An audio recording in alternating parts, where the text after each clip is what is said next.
Well, on this nice sunny day, we're here to announce further progress on the acquisition of elephants for our African grasslands exhibit. This is a really big event for us for several reasons.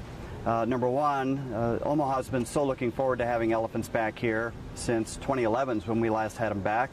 Number two, this has been a huge project that's been in the works for the last over 3 years that we've been working on this. We still have a permit pending with Fish and Wildlife Service, but that is moving along nicely, and we're hoping to get elephants here this fall. So what's happening here is you're part of a 3-city press conference that's going on simultaneously. We have 2 other partners in this. One is the Sedgwick County Zoo in Wichita, Kansas. The other one is Dallas, Texas, and they're doing what we're doing today at the same time. We are going to be importing 18 elephants that we will be flying here from Swaziland, Africa. It's 3 bulls and 15 cows. We're doing this for several reasons. First and foremost, the elephants in Swaziland are really significantly altering the landscape there and destroying the park for a lot of other animals. And so their management and conservation plan calls for rebalancing the number of elephants there. So they want to remove some elephants. Number 2, they really want to focus extensively on rhinos, black rhinos and white rhinos in their parks, which have been very successful for them. And toward that goal, our 3 zoos will be almost doubling the amount of money that American zoos have spent for rhino conservation with this effort. Number 3, it'll improve the sustainability of elephants in North America. What's pushing a lot of this right now is 2 things. Number 1, there's the most significant drought in the history of Swaziland, and it's severely affecting the wildlife there. And number 2, if the elephants aren't removed, they will be culled. And so it's both an animal welfare issue for us. We don't want to see that. They would rather not do that. And so we've been able to step in, the 3 zoos, to be able to take those elephants and prevent them from being culled. And number 2, again, so that's the animal welfare side. On the saving species side, it's a significant contribution to rhino conservation in Africa. We have photographs that we will share with you that show sort of the vegetation, what the vegetation is like in areas where elephants are not present in Swaziland and where elephants have been present. And it is a very, very stark contrast. Last July, I traveled to Swaziland with our other partner zoos and veterinarians. We captured and relocated 18 elephants to bomas or corrals where they have hay that has to be imported from South Africa, and they're given access to fresh water. And so they are there in 3 1-acre bomas, awaiting the final action of Fish and Wildlife Service on our permits before they work to ship them over to the States. We hope to be able to receive them late fall of this year. And we've been working hard on our elephant family quarters in order to make sure that that is all done, and we fully expect it will before the elephants arrive. Any questions? Each of the 3 zoos will get? Each of the 3 zoos, of the 18, each of the 3 zoos will get 1 bull and 5 cows. And now we're here because this is where they're going to be. This is going to be their. Well, not really. This is just sort of a long view behind me of the African grasslands exhibit. The elephant exhibit is off over here, still under construction the outside, and directly behind you all is the elephant family quarters, that large barn, and you're free to go in that afterward and see the progress we've made on that. It's been significant, and we're very, very close. We're probably 95% complete on that. We're doing some more iron work on that. So we're getting very, very close to having elephants back in Omaha. What did you guys have to do in order to get on this list, to get these elephants, to get going with Wichita and Dallas? About 12 years ago, 2 other zoos had worked with Swaziland, and there's a non-profit there called Big Game Parks that manages 3 parks. They own 2 of the 3 parks, and they manage a 3rd park, which is a Royal Game Preserve. Keep in mind, up until Big Game Parks was established, all of the large mammals in Swaziland had been hunted out or disappeared.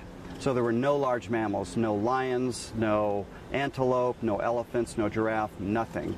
And Big Game Parks is the conservation group that established their parks and brought in elephants, lions, antelope, you name it. They brought in 22 new species of large mammals to the parks. That's part of the cultural heritage of that country that had disappeared. And so back in the mid-50s, there were no elephants. In fact, there were no elephants in Swaziland until Big Game Parks brought them in 1986, 1987, and I think 1992 was the original import from Kruger National Park. Those elephants have done extremely well there. They're in 3 separate groups to the point where they're sort of eating them out of house and home in the parks. Again, Dawn has a flash drive for you with some of the photographs on it. So it's a combination, again, of animal welfare. We want to get these elephants out before they're culled because of the damage they're doing, and we want to be able to save rhinos by doubling the amount of resources that zoos have been contributing on an annual basis. So it's a pretty significant conservation effort, sort of humanitarian effort, and it's returning elephants here to Omaha. What's that void been like here? Do you get a lot of comments from people about when they will be returning, and just what do they mean to the zoo? You know, they mean a lot to the zoo. They mean even more to the U.S. population of elephants. We want to make sure that we have elephants here 50, 100 years from now, and to do that, we need to bring in additional stock for breeding. There are a lot of females in the current population that are beyond breeding age, that have never reproduced, and are because they haven't been exposed to a bull. And so zoos like ours and our other 2 partners have built multi-million-dollar exhibits with large indoor quarters, extensive exhibits, in order to be able to house these multi-generational family groups. And so that's what's made the difference and allowed us to do this. We know a lot more about elephants, how to keep them. We know that positive reinforcement works for training, and so we have dropped some of those older, sort of historic, traditional methods, and like with many other animals we have at the zoo, it's all about positive reinforcement and training, and we'll be applying the same thing to the elephants here. Are all 6 staying long-term, or will they head off elsewhere? Yeah, we will own them. Now, you know, that said, in the best case scenario, these elephants all breed, they have young, and at some point we're going to have too many elephants, which would be a really happy day. Rather than sending out a young calf, we would probably send her out with her mom so that that social unit stays intact wherever she goes. Mm-hmm. So it's a whole different way of doing this. And even our barn design, when you go look at it, it's built around a large central herd room so we can keep this social unit together even in the wintertime. It's the largest herd room in North America that we've built here, anticipating a very successful elephant breeding program. How many elephants can you guys hold? You know, probably 10, 12, but that would mean that, I say that many, but that would mean that maybe 3 or 4 of them have very young calves with them. There's always room for them, but as adults it wouldn't be that many. So we'd have to start sending some out. Like us, Sedgwick County Zoo is building a brand new exhibit that will open about the same time ours does next year.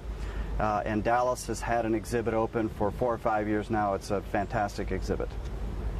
So late this fall, people can see the elephants? Well, that's what we're hoping. You know, it's still got to clear this federal permit process, and if all goes like we hope, we're hoping for late fall. They'll be in quarantine for a while, but hopefully by winter, certainly by winter, we hope to allow people to go in the building. Remember, you never used to see elephants in the winter before. Now you're going to be able to see them in the winter as well. How long have you guys been without elephants? Since 2011, spring of 2011. And Shenga, that elephant, went to Cleveland where she's doing really well. She's made a lot of friends there, and we would prefer to just leave her there. And when is the outdoor exhibit expected to be finished? The 3/4 acre exhibit is expected to be done probably November, and the larger exhibit in January. So what's holding up the larger exhibit, it's got a 150,000 gallon pool that's being built and an associated big filtration building. So those are sort of lagging on that. And you said that indoor barn will be done when? Within a month. Within a month. Oh, okay. How old are the elephants approximately that are coming? Yeah, there's a group of the 15 females that are coming in. Well, of the 18 that are coming in, almost all of them fall between the ages of 6 and 10. They're younger, and 3 of them are adults, you know, older than 15 years, maybe 20, hard to tell. And those 3 have given birth to some of the 15. So we've got a nice social group here with elephants that know one another. She'll take on one of the older ones, probably. Each group will take on one of the older ones with her associated relatives, and then we'll switch bulls around to maximize the genetic diversity. So it's a great day for the zoo. It's a fantastic day for Omaha, knowing we're going to have elephants back again. I couldn't be happier about all of this. And I'm excited actually for the elephants because I know where they're coming and I know how much effort we've put into training and enrichment and designing our exhibits and our barn, both the size of them, but to keep the elephants busy while they're here all day long, to make sure they're exercised properly, and to make sure that we can have facilities that will allow them to live in nice social groups. Thank you, Dennis. You're welcome. Can we maybe get a peek inside the barn? Yes, yes. So the reason that we have been putting this off with you is in part because we have to coordinate this conference with 2 other zoos to release this information all at the same time.